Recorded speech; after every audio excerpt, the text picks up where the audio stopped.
Hello, नमस्ते। मैं प्रियंका आज आप सभी के सामने 3 नए आपराधिक कानूनों के बारे में बात करने वाली हूँ। ब्रिटिश के टाइम में जो क्रिमिनल लॉ थे, उनमें से 3 क्रिमिनल लॉ को रिप्लेस किया गया है। अब हम बात करेंगे नए कानूनों के बारे में।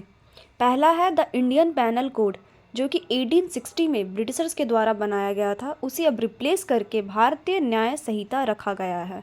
और दूसरा है इंडियन एविडेंस एक्ट, जो कि 1872 में ब्रिटिशर्स के द्वारा बनाया गया था। उसे अब रिप्लेस करके भारतीय नागरिक सुरक्षा संहिता रखा गया है।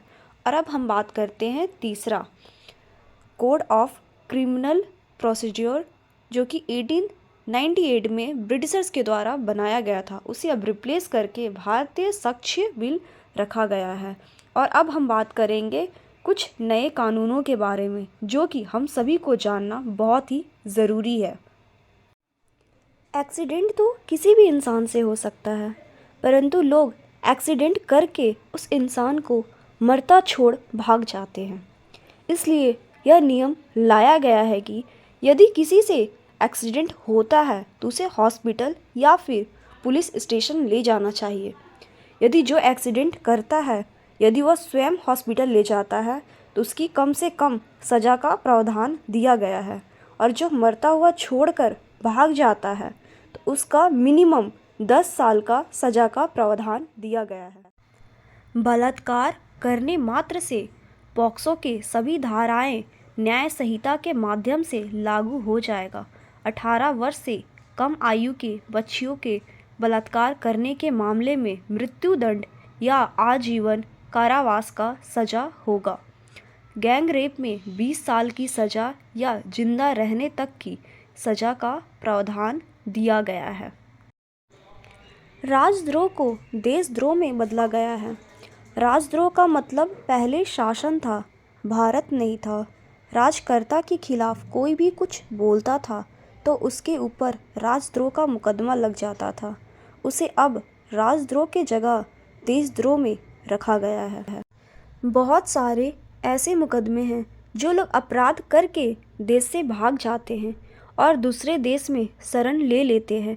उन सभी को अब 90 दिन का टाइम दिया जाएगा। यदि वे 90 दिन में आ जाते हैं तो उनके प्रेजेंस में मुकदमा चलेगा, नहीं तो उनके अब्सेंस में भी मुकदमा स्टार्ट हो जाएगा और यहाँ के वकील ही केस लड़ेंगे। उन्हें बेल हो या फांसी जैसी सज़ा भी दी जाएगी। अपने खिलाफ अपराध को वर्णन करने में बहुत संकोच होता था, इसलिए EFIR का प्रावधान किया गया है। इसका संज्ञान 2 दिन के भीतर लिया जाएगा। महिला पुलिसकर्मी शिकायतकर्ता के घर जाकर बयान दर्ज करेगी।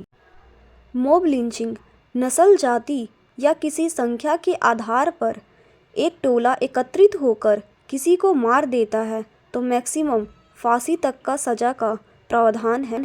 जो कोई भी भारत की एकता, अखंडता, संप्रभुता, सुरक्षा और आर्थिक सुरक्षा की प्रभुता को खतरे में डालता है और प्रयास करता है और किसी भी वर्ग में आतंक फैलाने का प्रयास करता है, उसे आतंकवादी घटना कहा जाएगा।